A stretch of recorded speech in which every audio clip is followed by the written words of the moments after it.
Sheffield in association with Goodwin Boxing and Boxing News. I'm here with Ryan Crawford for the 7th of May. No excuses, Bill. How are you? How you doing, darling? Yeah, sweet. Good. How have preparations gone in the build up to this fight? Yes, do you know what?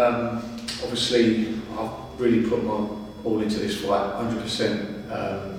Running further, training harder, doing more rounds. You know, we've even been sparring 5-minute rounds. Do you know what I mean? Just to get the fitness right up. Couldn't have gone any better, to be honest. If you take a look back, I know this is your 5th fight you're going into. If you look back at your professional career so far, how do you feel? It's full fight, sorry. Yeah, full. How do you feel going? Like, has it gone so far for you? Yeah, do you know what? It's gone really well. Do you know what? I had a little blip towards the end of the year. Obviously, last year I was training flat out, and then I ended up having 3 fights within 4 months.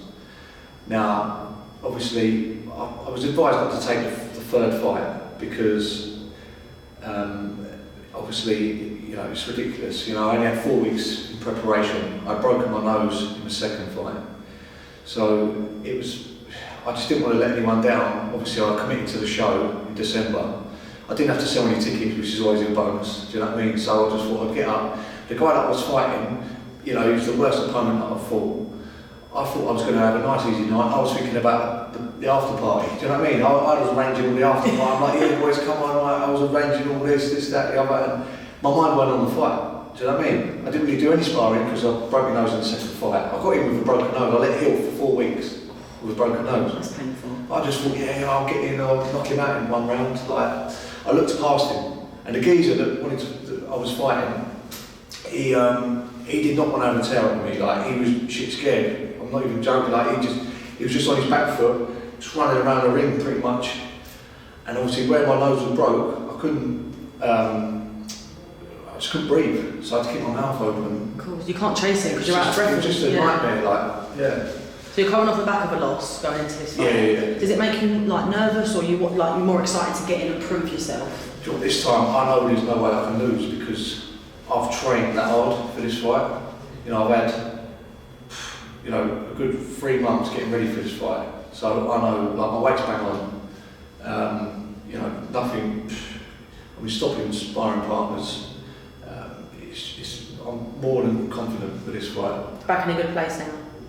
Back in a good place, yeah, because I tell you what, I had that loss. I was flying. I had a few wins last year and I felt on top of the world. Then all of a sudden I had this loss and just come out of nowhere. I never thought I could lose, and I overlooked someone. So I've learned a good lesson, do you know what I mean? Not to be so arrogant, do you know what I mean? No, but boxing, the lows are low, but the highs are even higher, isn't they? That's right, yeah, and sometimes you get wrapped up in the moment. Obviously, come off with a couple of good wins, and then you just, you know, you think you're invincible a little bit.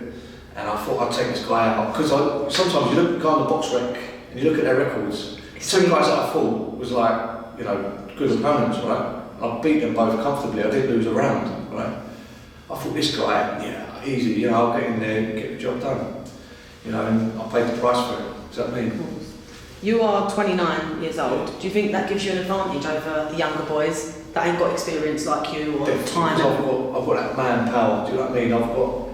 When you look at some of these like fellas out there, I've got the power to take these guys out. I've been with heavyweights, but it's just me now. I just need to work on more of my technique. I know I've got the power there, and I'm working now with a new trainer, and you know, I'm heading in the right direction. It's all looking good. What are we doing from now until fight night? Just carrying on how you are? I know it steps up a little bit. I'll take it down now. So, well, what's it? Nearly, just under 2 weeks. So the rest of this week I'll probably train hard, and then 5 days before the fight, just take it down, you know. Yeah. Have you had any amateur experience? Yeah, I did. Yeah, I boxed for Norfolk ABC. Didn't get on with the amateurs. I had 4 or 5 fights with the amateurs. Yeah, and I got disqualified in 1 fight.